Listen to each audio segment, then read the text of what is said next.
boss. So touchdown Olivares Homes Project. So evergreen model house unit mga boss. So ito yung ating ongoing dito mga boss.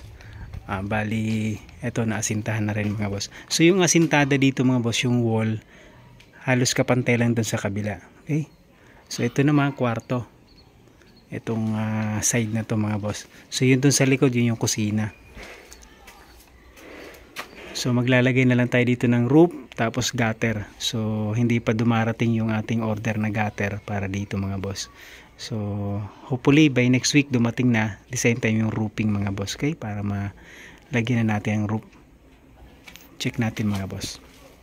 So araw ng Sunday ngayon mga boss, bali walang trabaho pag Sunday dito sa ating site.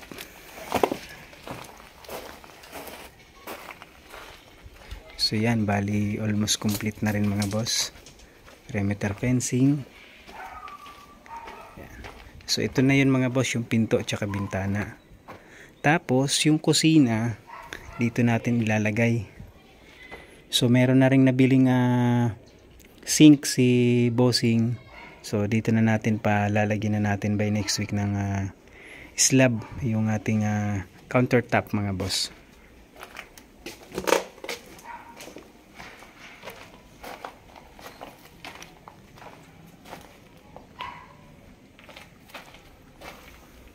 So ito, pa-plastering tapos finishing na next week.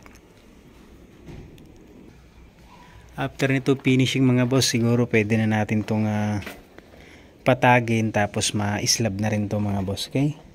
So para konti na lang yung ating gagawin. So yun lamang po muna mga boss ang ating project update. Olivares Homes Calamba mga boss. Maraming salamat mga boss. Ingat pong lahat. God bless us all mga boss.